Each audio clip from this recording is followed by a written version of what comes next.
ibu-ibu dan bapak-bapak, wabil khusus orang tua kita, Buya Suri dan segenap para kesamaan yang lainnya. Kita doakan Buya Asri selalu panjang umur, Allah selalu berikan tambah kemuliaan kepadanya, selalu Allah berikan kesehatan jasmani dan rohaninya, dan terus istiqomah hadir di tempat-tempat majelis ilmu dan membimbing kita bersama tanpa mengenal lelah. Amin ya Rabbal alamin. Ibu-ibu dan bapak-bapak, dibuka kitab Safinatul Najah yang berwarna hijau, dibuka halaman 4. Bismillahirrahmanirrahim. Aslun.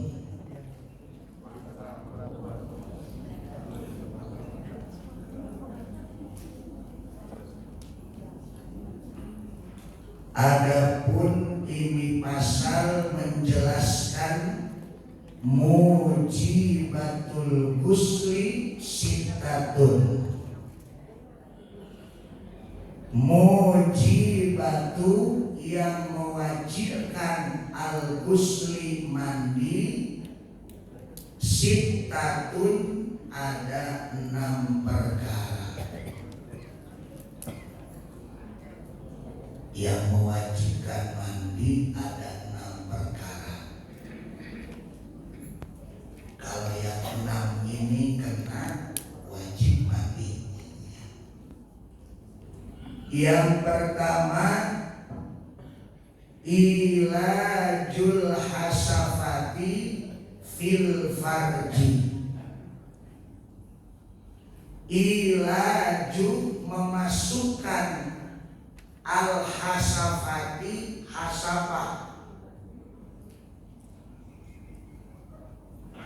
hasafah laki-laki, fil farji ke dalam farji, kemaluan perempuan. Yang kedua, wahurujul mani, keluar air mani. Wajib mandi. Yang ketiga, wal haidu,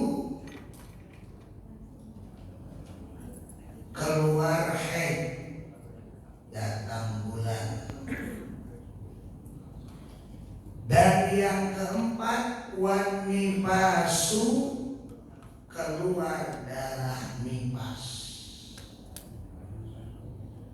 Wal wiladatu, yang kelima, melahirkan. Dan yang ketujuh dan yang keenam terakhir, wal mautu, mati. Secara singkatnya ibu begini. Yang pertama, memasukkan hasafah laki-laki ke dalam farji perempuan, itu berlaku laki-laki dan perempuan. Keluar air mani laki-laki dan perempuan. Keluar haid perempuan saja.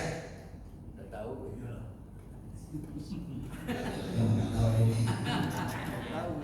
Yang keempat, keluar nifas perempuan saja. Melahirkan perempuan saja. Mati laki-laki dan perempuan. Kullu nafsin dha'iqatul maut.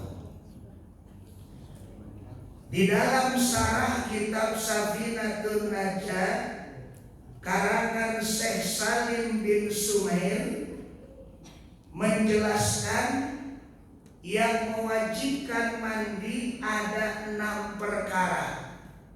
Kita jelaskan dulu satu-satu. Yang pertama, ilajul hasafati fil farji. Ini 17 tahun ke atas. Ilajul hasafati, memasukkan hasafah, yaitu yang punyanya laki-laki, Bu ya. Apa itu?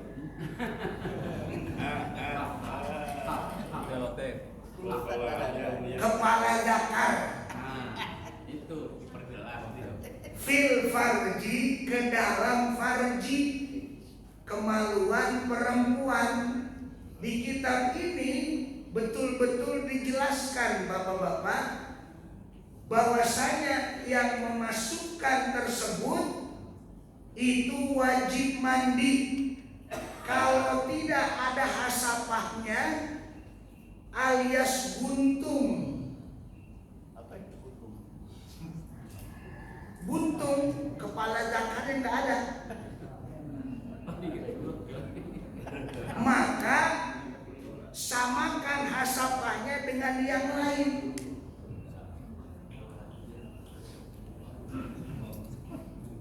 Artinya kayak model kemarin yang saya jelaskan, kalau nggak punya tangan, samakan dengan tangan yang lain.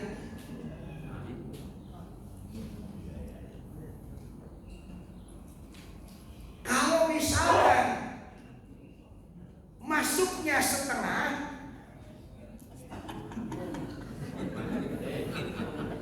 ini mah perlu jelas ya.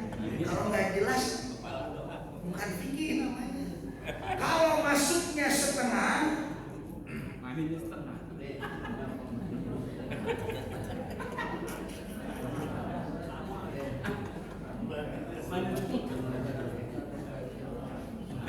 maka tidak wajib mandi.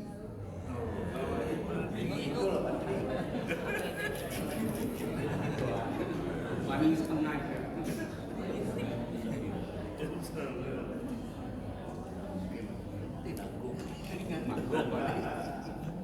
Anggung. Masuknya hasafah ke dalam farji istri atau perempuan, baik itu hasafahnya dimasukkan ke farji perempuan atau farji binatang. Kalau orang-orang kafir sono kan gitu. Ke dalam duburnya atau dubulnya, depan dan belakang wajib mandi. Tapi tidak wajib bagi binatangnya.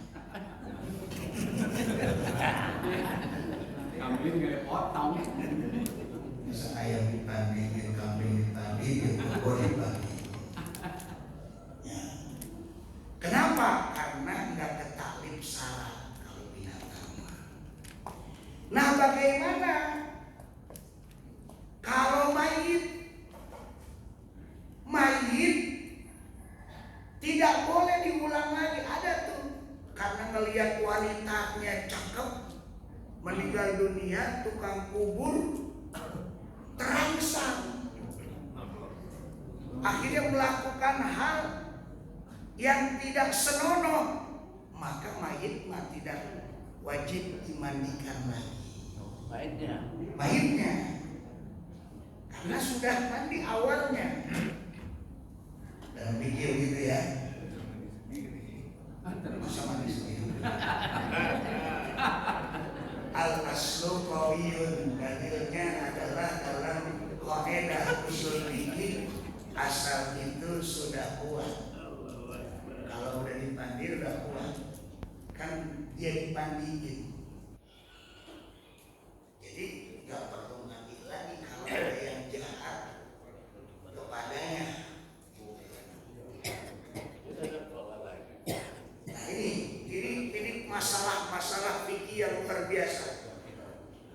ketika melakukan hal tersebut berhubungan baik di belakang maupun di depan, wajib mandi. Tidak keluar air mani tapi masuk, tapi nggak keluar air maninya, nggak keluar spermanya, tetap wajib mandi. Begini. Terus kalau melakukannya ke binatang, kayak orang-orang di sana yang nggak tahu hukum, ke anjing, ke kuda,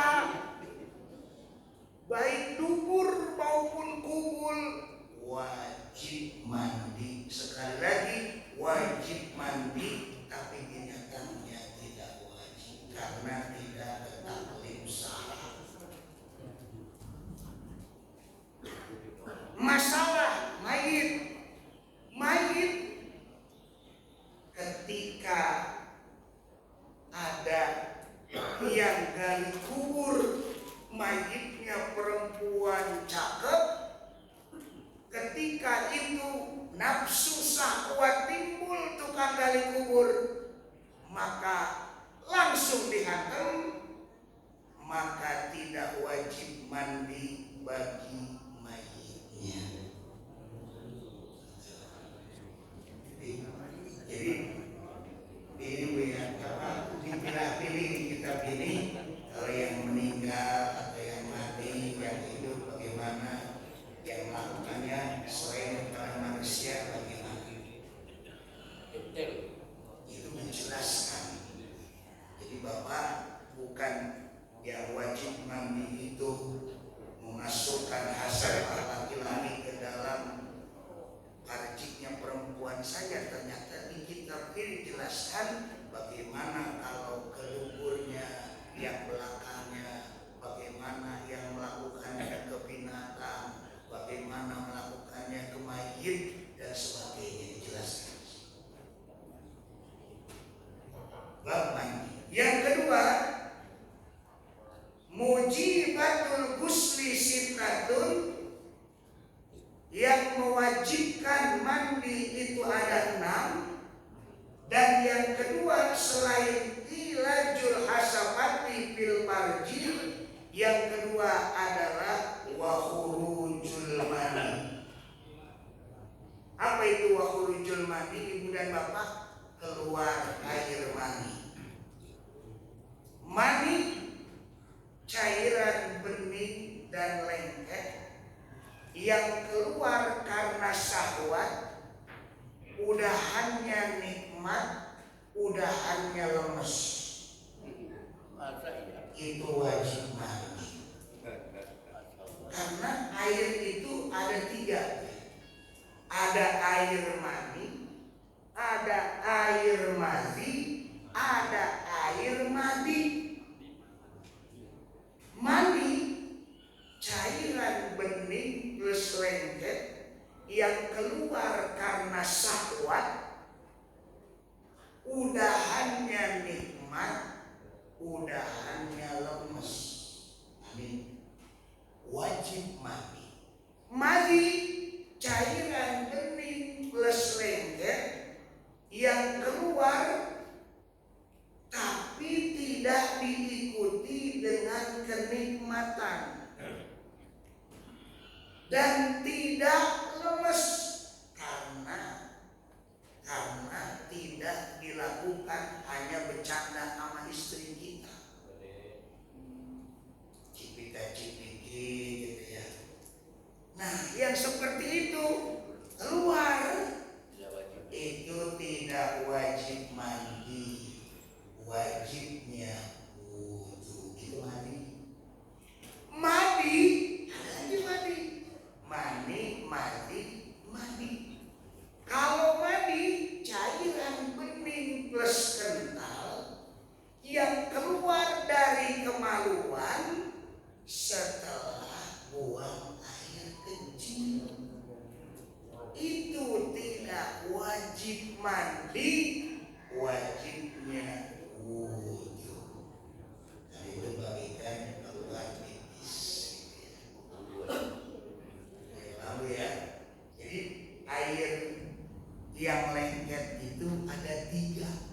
ilmu fikih menjelaskan, satu, saya ulangi, mani, dua, mandi, tiga, mandi. Yang wajib mandi hanya mani.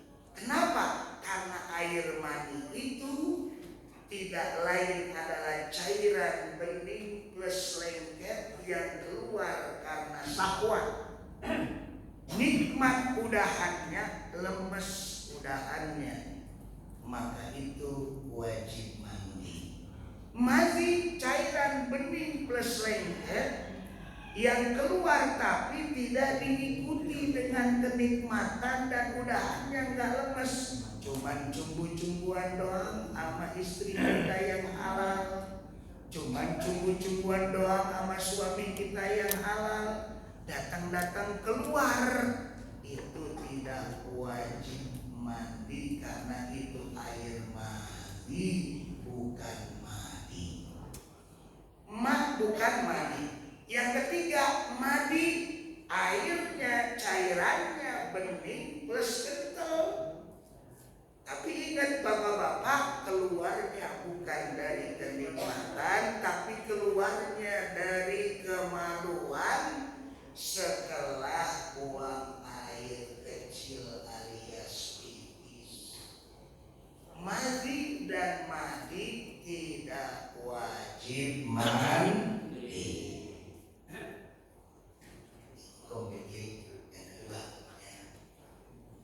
Dan yang ketiga,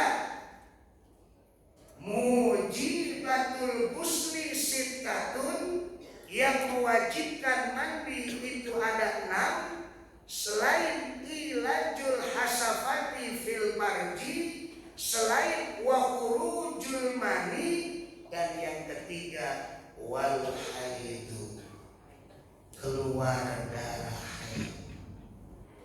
Darah haid adalah yang keluar dari ujung rahimnya perempuan dari beberapa waktu yang ditentukan. Dan keluarnya haid itu ditentukan haid tidak lain ditentukan yang biasanya usianya 9 tahun sampai 15 tahun, haidnya 6 sampai 7 hari. Terus haid paling lama tidak lain keluarnya perempuan sampai 15 hari, darah terus keluar.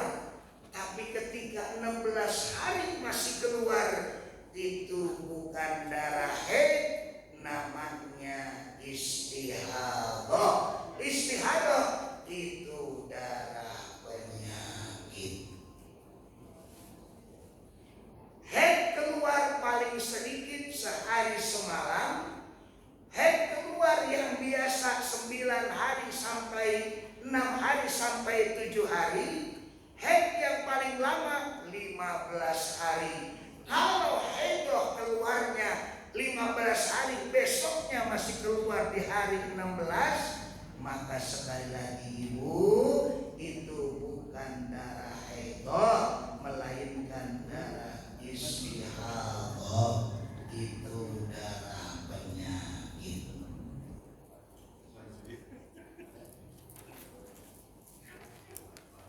Selanjutnya yang keempat,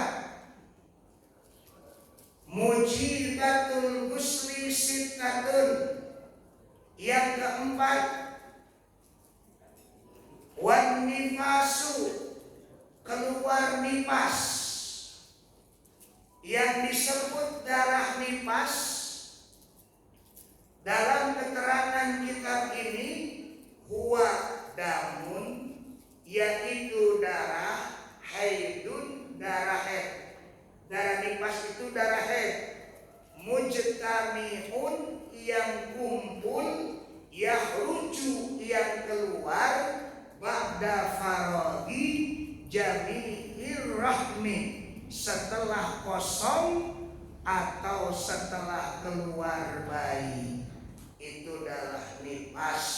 Maka bagaimana kalau melahirkannya dalam keadaan keguguran, misalkan 7 bulan keguguran itu udah ada nyawa bayi tersebut, maka harus tetap mandi di mana-mana, sah bersih atau cuci. Kalau belum bersih maka jangan dulu mandi, harus bersih dulu baru mandi ya. Jadi ada dua nih masalah ketika kita khusus perempuan darah nifas itu, misalkan sudah melahirkan, darah haid yang keluar setelah melahirkan, bersihkan dulu baru mandi. Bagaimana yang keguguran, tetap wajib mandi tapi harus bersih dulu. Jadi ya, kalau keguguran kan itu bisa dikategorikan ada nyawa di dalamnya. Nah, berarti bisa aja terjadi ketika 4 bulan, ketika 3 bulan, atau ketika 7 bulan lagi hamil, keguguran, bersihin dulu. Terus setelah itu wajib mandi. Dan yang kelima, tidak lain adalah wal wiladatu, melahirkan. Melahirkan ini wajib mandi dengan catatan harus sudah keluar semua badannya si bayi. Kalau si bayi keluarnya baru sepotong,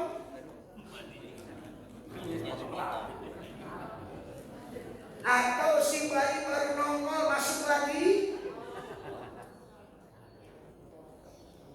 maka kata keterangan ini, kalau nongol masuk lagi tidak wajib mandi.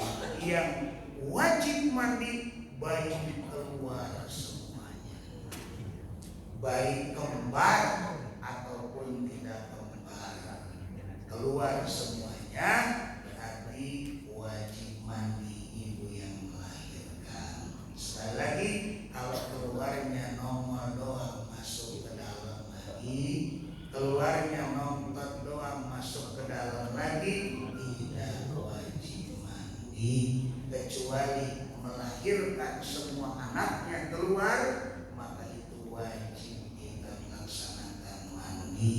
Mandi itu wajib, menjadikan satu syarat utama di dalam bebersih alias toharo. Dan yang terakhir wal mautu,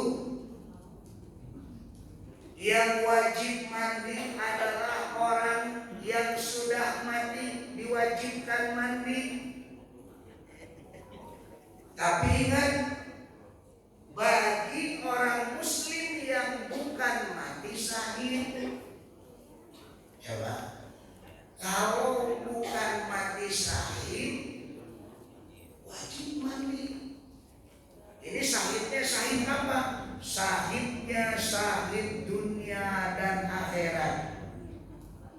Kayak perang Uhud, kayak perang Badar, nggak diwajibkan mandi.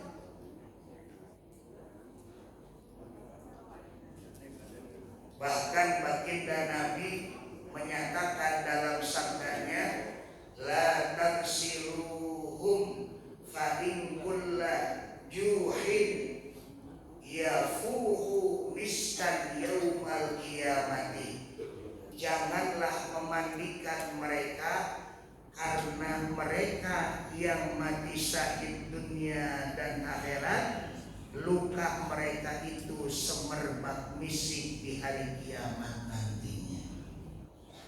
Jadi pantas kalau yang udah mati syahid dunia dan akhirat udah tinggal dikubur saja, tak perlu dimandikan lagi. Jadi untuk itu wajib melaksanakan mandi ibu dan bapak ketika melaksanakan 6 perkara.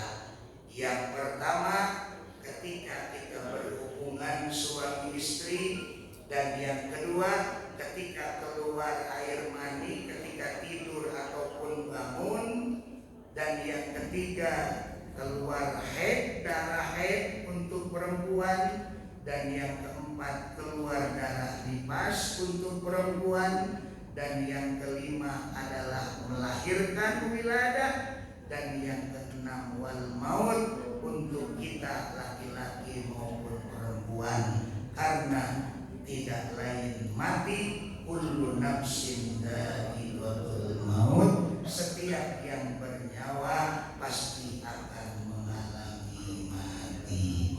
Untuk itu semua menjadikan wajib untuk dimandikan, kecuali yang matinya dalam keadaan mati syahid. Mati syahid ada dua, syahid dunia dan syahid akhirat. Kalau syahid dunia dimandikan, syahid akhirat dimandikan. Tapi syahid dunia dan akhirat seperti perang Uhud, seperti perang Badar, tidak wajib dimandikan. Kalau dimandikan boleh, tapi tidak wajib dimandikan. Mengapa? Karena Rasul bersabda, janganlah memandikan mereka yang mati syahid di jalan Allah, yakni mati syahid dunia dan akhirat, perang di jalan Allah, karena luka-luka mereka akan semerbak misiknya, wangi misiknya nanti di yaumul qiyamah Allah akan tampakkan.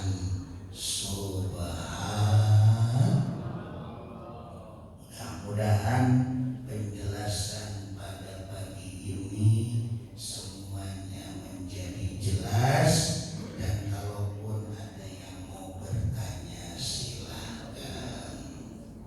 Tafadhol. Pak Kiai, untuk yang meninggal, yang mati itu bayi umur berapa boleh disolatkan?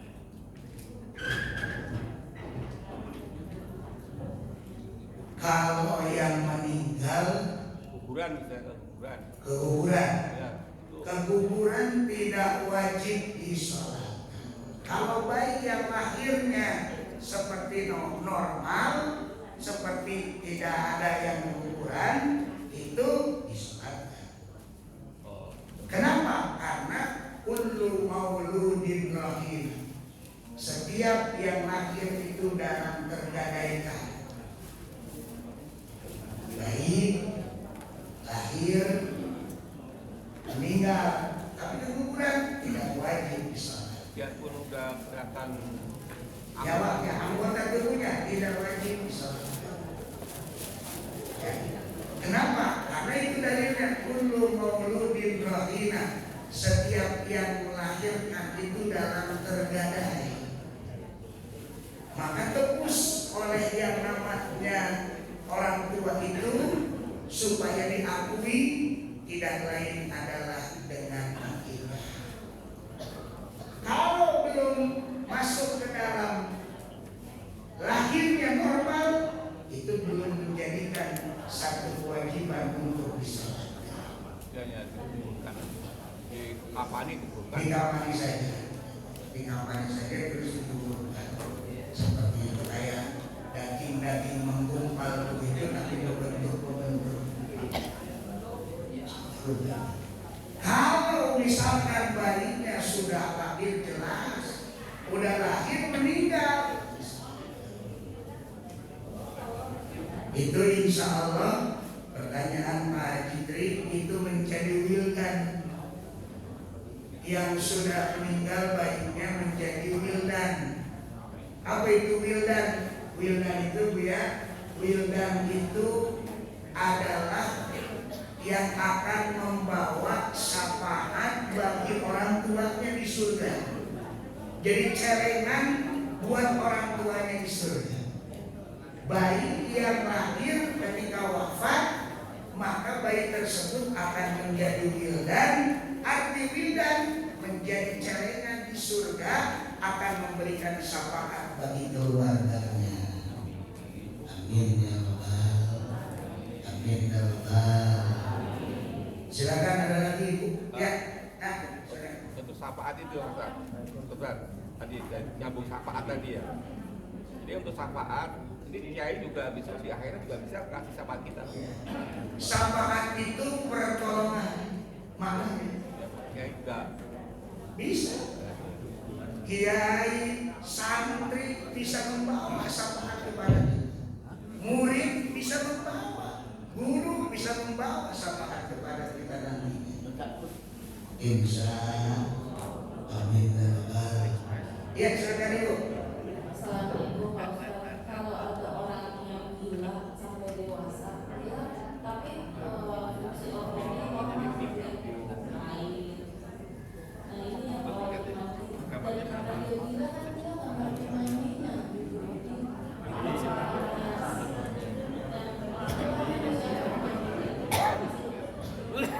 Yang gila tidak wajib mandi, nanti ada topnya. Yang udah tidak punya akal tidak wajib mandi, jangankan mandi, puasa, sholat pun tidak wajib kalau gila. Dia tidak berakal. Ya, silakan Ibu. Ya.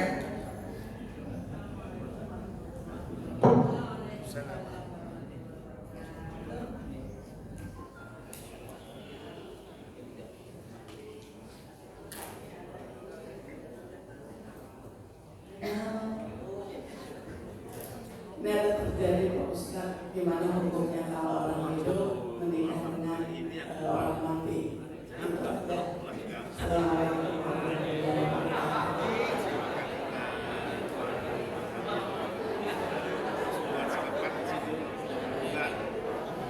Orang hidup nikah sama orang mati.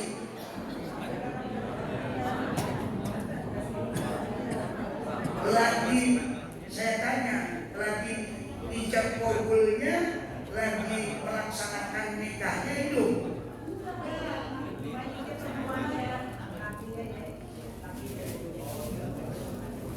Udah banyak Pak Ustaz, perempuannya udah meninggal, udah nanti terus dinikahi misalnya cowoknya yang masih hidup. Rukun nikah harus dibaca dulu babnya. Rukun nikah ini yang menjadi sah nikah. Rukun nikah ada calon wanita mempelai laki-laki, mempelai wanita, ada wali, ada ijab dan kabul. Sekarang ada mempelai laki-laki, nggak ada wanitanya udah kan kalau yang meninggal itu min khuruji dunia, keluar dari dunia, udah nggak jelas di dunia, udah keluar, nyawanya udah diambil, ya nggak sah nikah. Juntrungan nikah sah, ada jelas wanita, ada jelas calon laki-laki. Itu sah dalam rukun nikah yang dijelaskan dalam kitab fikih. Itu ya. Kalau wanitanya sudah tidak ada ataupun sudah min khuruji dunia, keluar dari dunia, berarti itu wanitanya sudah tidak ada di dunia, berarti tidak sah meninggalnya, berarti nikahnya kuntilanak.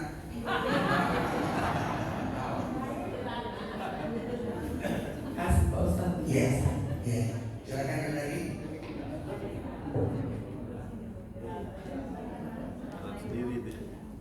Pak Ustaz, saya mau menanyakan tentang yang mandi wajib tadi kan yang di saat melahirkan.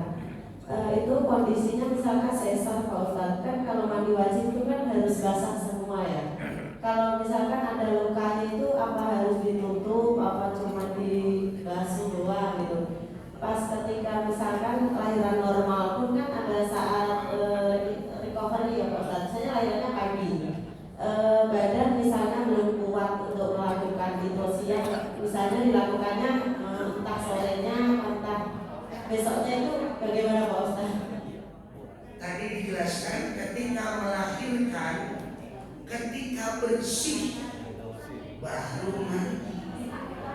Ketika bersih artinya dari segala macam yang kotoran darah segala macam, ya, terus yang luka-luka